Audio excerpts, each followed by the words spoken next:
राधे राधे दोस्तों, जय श्री कृष्णा। कान्हा जी की कृपा हम सब पर बनी रहे, इन्हीं शुभकामनाओं के साथ आज की वीडियो को शुरू करते हैं। दोस्तों, आप सबका हमारे YouTube चैनल भक्ति में आस्था पर हार्दिक स्वागत है। आज की इस वीडियो में हम आपको अश्विन मास की संकष्टी चतुर्थी, जिसे संकटा चतुर्थी के नाम से भी जाना जाता है, उसकी जानकारी देंगे। आप सबसे रिक्वेस्ट है कि वीडियो को पूरा और ध्यान से सुनिएगा। चलिए शुरू करते हैं। हिंदू कैलेंडर के अनुसार आज से अश्विन मास का प्रारंभ हो गया है। आज अश्विन मास के कृष्ण पक्ष की प्रतिपदा तिथि है। अश्विन मास की संकष्टी चतुर्थी, जिसे संकटा चतुर्थी भी कहते हैं, 3 दिन बाद चतुर्थी तिथि को होगी, अर्थात अश्विन मास की संकष्टी चतुर्थी 24 सितंबर दिन शुक्रवार को मनाई जाएगी। इस चतुर्थी को विघ्नराज संकष्टी चतुर्थी भी कहा जाता है। एक मास में 2 बार चतुर्थी तिथि आती है, एक कृष्ण पक्ष में और दूसरी शुक्ल पक्ष में, जिसमें गणपति जी की पूजा की जाती है, क्योंकि चतुर्थी तिथि गणपति जी को अतिशय प्रिय है और यह तिथि गणपति भगवान को समर्पित होती है। कृष्ण पक्ष की चतुर्थी को संकष्टी गणेश चतुर्थी कहा जाता है और शुक्ल पक्ष की चतुर्थी को विनायक चतुर्थी के नाम से जाना जाता है। आइए जानते हैं कि अश्विन मास की संकष्टी चतुर्थी की सही तिथि और चंद्र दर्शन का समय क्या होगा। अश्विन संकष्टी चतुर्थी 2021 हिंदी पंचांग के अनुसार अश्विन मास के कृष्ण पक्ष की चतुर्थी तिथि का प्रारंभ 24 सितंबर दिन शुक्रवार को प्रातः काल 8:29 पर हो रहा है। इसका समापन 25 सितंबर दिन शनिवार को सुबह 10:36 पर होना है।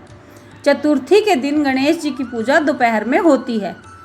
इस दिन चांद को जल अर्पित करने का विधान है, इसलिए व्रत भी 24 सितंबर को ही रखा जाएगा। संकष्टी चतुर्थी की पूजा का शुभ मुहूर्त। संकष्टी चतुर्थी के दिन सर्वार्थ सिद्धि योग बन रहा है। 24 सितंबर को प्रातः 6:10 से सुबह 8:54 तक सर्वार्थ सिद्धि योग है। इस दिन राहुकाल दिन में 10:42 से दोपहर 12:13 तक रहेगा। इस दिन व्रती अभिजीत मुहूर्त या फिर विजय मुहूर्त में गणेश जी की पूजा कर सकते हैं।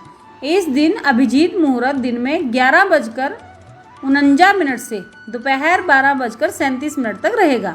वहीं विजय मुहूर्त दोपहर 2:14 से दोपहर 3:02 तक होगा। इन दोनों समय में किसी भी समय पूजा की जा सकती है। संकष्टी चतुर्थी में चंद्र दर्शन का समय। अश्विन मास की संकष्टी चतुर्थी के दिन चंद्रमा का दर्शन किया जाता है और उन्हें जल अर्पित किया जाता है। 24 सितंबर के दिन चंद्रमा के उदय होने का समय रात को 8:20 पर होगा। इस समय व्रती चंद्रमा का दर्शन कर सकते हैं और उन्हें जल अर्पित करके अपने व्रत को खोल सकते हैं। चलिए अब आपको अश्विन मास में पड़ने वाले संकष्टी चतुर्थी व्रत की कथा भी सुना देती हूँ। ये व्रत कथा व्रत रखने वाले प्रत्येक जन को सुननी या पढ़नी चाहिए, और जो लोग व्रत नहीं भी करते हैं वो भी अगर इस कथा को सिर्फ सुन लेते हैं तो गणपति जी की कृपा के पात्र बनते हैं। चलिए शुरू करते हैं। संकष्टी गणेश चतुर्थी व्रत प्रत्येक मास के कृष्ण पक्ष की चतुर्थी को किया जाता है। अश्विन मास के कृष्ण पक्ष की चतुर्थी को किया जाने वाला व्रत संकटा चतुर्थी के नाम से भी जाना जाता है। इस दिन सिर्फ फलाहार करना चाहिए, हल्दी और दूब का हवन करना चाहिए। यह व्रत सब संकटों को दूर करने वाला और मनोकामनाओं को सिद्ध करने वाला है। इस दिन क्रोध, घमंड, पाखंड भी नहीं करना चाहिए, संयम से रहना चाहिए।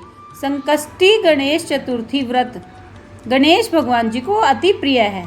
भविष्य पुराण में कहा गया है कि जब मन संकटों से घिरा हुआ महसूस करे तो गणेश चतुर्थी का व्रत करना चाहिए। इससे सभी कष्ट दूर होते हैं और धर्म, अर्थ, मोक्ष, विद्या, धन एवं आरोग्य की प्राप्ति होती है। अश्विन मास संकष्टी गणेश चतुर्थी व्रत की कथा। श्री कृष्ण तथा बाणासुर की कथा। युधिष्ठिर ने पूछा कि हे कृष्ण जी, मैंने सुना है कि अश्विन कृष्ण चतुर्थी को संकटा चतुर्थी कहते हैं। उस दिन किस भांति गणेश जी की पूजा करनी चाहिए? हे जगदीश्वर, आप कृपा करके मुझसे विस्तार पूर्वक कहिए। श्री कृष्ण जी ने उत्तर में कहा कि प्राचीन काल में यही प्रश्न पार्वती जी ने गणेश जी से किया था कि हे देव, अश्विन मास में किस प्रकार गणेश जी की पूजा की जाती है। उसके करने का क्या फल होता है, यह सब मेरी जानने की इच्छा है। यह सुनकर गणेश जी ने कहा, हे माता, सिद्धि की कामना रखने वाले व्यक्ति को चाहिए कि अश्विन मास में कृष्ण नामक गणेश की पूजा पूर्वोक्त विधि से करे। इस दिन भोजन ना करे तथा क्रोध, पाखंड, लोभ आदि का परित्याग कर गणेश जी के स्वरूप का ध्यान करते हुए भोजन करें, अर्थात फलाहार करें। अश्विन कृष्ण चतुर्थी का व्रत संकट नाशक होता है। इस दिन हल्दी और दूब का हवन करने से सप्त द्वीप वाली पृथ्वी का राज प्राप्त होता है। एक समय की बात है कि बाणासुर की कन्या उषा ने सुषुप्त अवस्था में अनिरुद्ध का स्वप्न देखा। अनिरुद्ध के विरह से वह इतनी कामासक्त हो गई कि उसके चित्त को किसी भी प्रकार से शांति नहीं मिल रही थी। उसने अपनी सहेली चित्रलेखा से त्रिभुवन के संपूर्ण प्राणियों के चित्र बनवाए।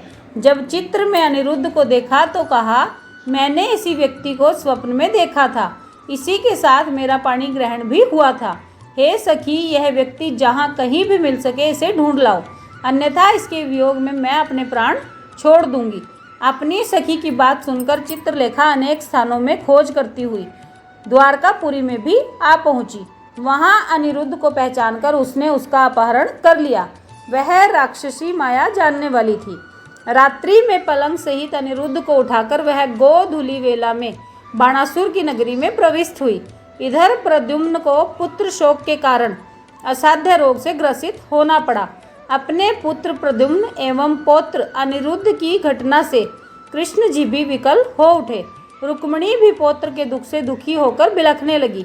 पतिव्रता रुक्मिणी खिन्न मन से कृष्ण जी से कहने लगी कि हे नाथ, हमारे प्रिय पौत्र का किसने हरण कर लिया, अथवा वह अपनी इच्छा से ही कहीं चला गया है। मैं आपके सामने शोकाकुल हो अपने प्राण छोड़ दूंगी। रुक्मिणी की ऐसी बात सुनकर श्री कृष्ण जी यादवों की सभा में उपस्थित हुए। वहां उन्होंने परम तेजस्वी लोमश ऋषि के दर्शन किए। उन्हें प्रणाम कर श्री कृष्ण ने सारी घटना कह सुनाई। श्री कृष्ण ने लोमश ऋषि से पूछा कि हे मुनिवर, हमारे पुत्र को कौन ले गया? वह कहीं स्वयं तो नहीं चला गया है। हमारे बुद्धिमान पुत्र का किसने अपहरण कर लिया, यह बात मैं नहीं जानता हूँ। उसकी माता पुत्र वियोग के कारण बहुत दुखी हो रही है।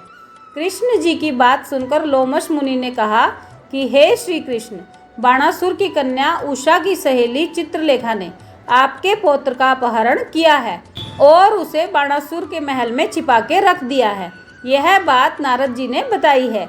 आप अश्विन मास के कृष्ण संकष्टी चतुर्थी का अनुष्ठान कीजिए। इस व्रत के करने से आपका पौत्र अवश्य ही वापस आ जाएगा। ऐसा सुनकर मुनिवर वन में चले गए।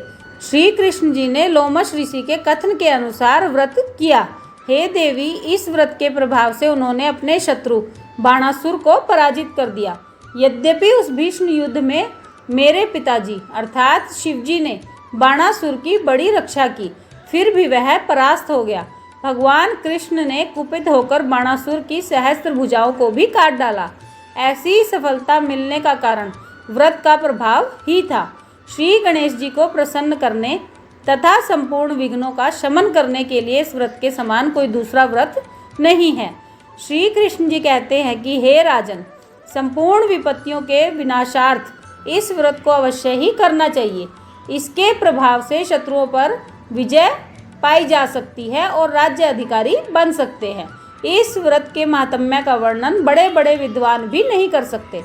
हे कुंती पुत्र, मैंने इसका स्वयं अनुभव किया है। यह मैं तुमसे सत्य कह रहा हूँ, इसमें कोई संशय नहीं है। अश्विन मास गणेश संकष्टी चतुर्थी व्रत की पूजन विधि। प्रातः काल उठकर नित्य कर्म से निवृत्त हो स्नान कर स्वच्छ वस्त्र धारण कर ले। श्री गणेश जी का पूजन पंचोपचार अर्थात धूप, दीप, नैवेद्य, अक्षत, फूल, फल आदि से करें। इसके बाद हाथ में जल तथा दूर्वा लेकर मन ही मन श्री गणेश का ध्यान करते हुए व्रत का संकल्प करें। संध्या होने पर दोबारा स्नान कर स्वच्छ हो जाएं। श्री गणेश जी के सामने सभी पूजन सामग्री के साथ बैठ जाएं। विधि विधान से गणेश जी का पूजन करें। उन्हें वस्त्र अर्पित करें। नैवेद्य के रूप में लड्डू अर्पित करें। चंद्रमा के उदय होने पर चंद्रमा की पूजा कर उन्हें अर्घ्य अर्पण करें। उसके बाद गणेश चतुर्थी की कथा सुने अथवा किसी को सुनाएं। धूप तथा हल्दी से हवन करें। तत्पश्चात गणेश जी की आरती करें। भोजन के रूप में उस दिन केवल फलाहार ही करना चाहिए। इस प्रकार गणपति जी की पूजा करने से गणेश भगवान जी प्रसन्न होते हैं और उनकी कृपा भक्तजनों पर बरसती है। तो दोस्तों, ये थी अश्विन संकष्टी चतुर्थी की संपूर्ण जानकारी जो हमने आपको इस वीडियो में दी। आप सबने वीडियो को ध्यान से सुना, इसके लिए आपका धन्यवाद। आप भी इस व्रत को करें और गणपति जी की कृपा के भागीदार बने। आज की वीडियो में बस इतना ही। कल फिर मिलेंगे एक और नई वीडियो के साथ। तब तक स्वस्थ रहिए, मस्त रहिए, अपना और अपनों का ख्याल रखते रहिए और श्री गणेश के श्री चरणों से जुड़े रहिए।